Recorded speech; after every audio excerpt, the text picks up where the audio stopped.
आप देख रहे हैं न्यूज नाउ 24/7। ताज़ा खबरों के लिए हमारे साथ बने रहें। समाजवादी पार्टी में कथित फूट की चर्चाओं के बीच पार्टी सांसद हरेंद्र सिंह मलिक ने साफ कहा है कि समाजवादी पार्टी पूरी तरह एकजुट है और पार्टी में किसी तरह की दरार का कोई सवाल ही नहीं उठता। उन्होंने विपक्षी दलों को तोड़ने की कोशिशों का आरोप लगाते हुए बीजेपी पर निशाना साधा और कहा कि पार्टी के पास ऐसा कोई हॉर्स ट्रेडिंग फंड है जिसकी जांच होनी चाहिए।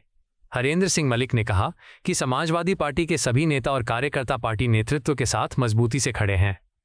उन्होंने दावा किया कि विपक्षी दलों के बारे में फूट की खबरें जानबूझकर फैलाकर राजनीतिक माहौल बनाने की कोशिश की जा रही है।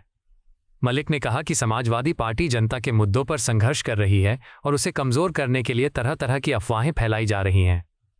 एसपी सांसद ने आरोप लगाया कि लोकतांत्रिक राजनीति में जनादेश के बजाय दूसरे दलों के जनप्रतिनिधियों को प्रभावित करने की कोशिशें लोकतंत्र के लिए सही संकेत नहीं हैं।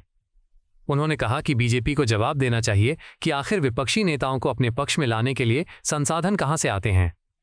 मलिक ने दोहराया कि समाजवादी पार्टी में कोई असंतोष नहीं है और पार्टी आगामी राजनीतिक चुनौतियों का सामना एकजुट होकर करेगी। उन्होंने कहा कि जनता सब कुछ देख रही है और लोकतंत्र में अंतिम फैसला जनता ही करती है। विपक्ष को कमजोर करने की कोशिशें लंबे समय तक सफल नहीं होंगी और समाजवादी पार्टी पहले की तरह मजबूती से जनता की आवाज उठाती रहेगी।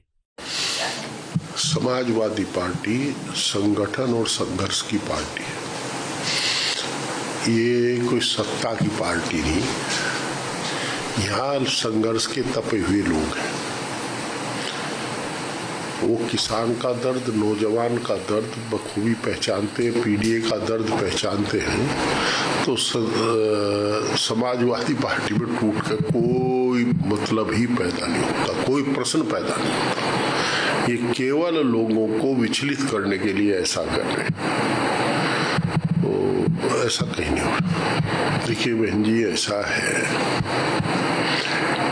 लोकतंत्र की रक्षा की जिम्मेदारी राजनीतिक दलों की है और हमारी सामाजिक संस्थाओं की, प्रेस की, न्यायपालिका की, सबकी जिम्मेदारी है। आज लोकतंत्र को रोज जिम्मेदार लोगों के द्वारा तोड़ा जा रहा है। लोकतांत्रिक प्रक्रिया को मजाक बना के रख दिया।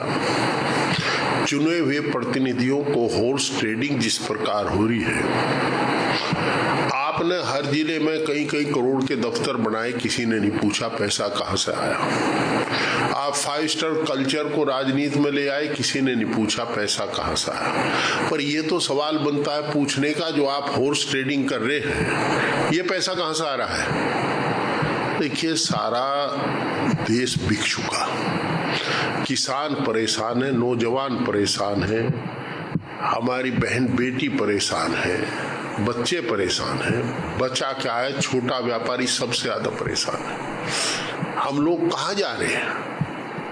पर कोई बोलने वाला नहीं है। इस बात को लेकर के जो अपोजिशन के लोग बोलते हैं, उनको दबा दिया जाता है, चूंकि सभी हमारे न्यायिक जो मामले हैं, वो भी शायद हम अपनी भावनाएं उन्हें व्यक्त नहीं कर पाते और समझ नहीं पाते। ये कुछ ना कुछ है।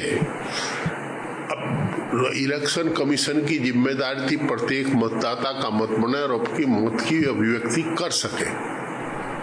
वो नाम काटने के अभियान चलाते। 92 लाख नाम काटे गए पश्चिम बंगाल में। और जो भाषण सत्ता पक्ष के सम्मानित नेताओं के थे, अगर कोई कानूनविद निष्पक्ष रूप से उनकी समीक्षा करे तो भाजपा को चुनाव से प्रतिबंधित कर देना चाहिए था। तो ये तो है स्थिति। पर अंधेर नगरी, चौपट राजा, टका शेर भाजा, टका शेर खाजा, कुछ नहीं कह सकते। ये रोज तोड़ रहे हैं, ये सच है। और जो इनके साथ गया है उसे समाप्त कर दिया, उसको समाप्त ही कर दिया। बीजू पटनायक ने के सुपुत्र आदरणीय नवीन पटनायक जी, हमने तो बीजू पटनायक के नेतृत्व में भी काम किया। नवीन जी ने भारतीय जनता पार्टी को भुवनेश्वर का रास्ता दिखाया था। अब वो 87 ने, नवीन जी बेचारे बाहर हैं और वो बचे हुए हैं। जिस दिन आंख दिखाएंगे उस दिन कहां का रास्ता नापेंगे, ये आपको पता है, मुझे पता है। यहाँ एक आध स्टेट पर अहम कर देते हैं कि यहाँ तुम जीत जाओ, छोटे स्टेट पर, और उसके बाद सब अपना कर लेते हैं। अब तो इलेक्शन तो रहा नहीं, नॉमिनेशन है, सिलेक्शन है। आपको यह वीडियो पसंद आया हो तो इसे लाइक करें, हमारे चैनल को सब्सक्राइब करें।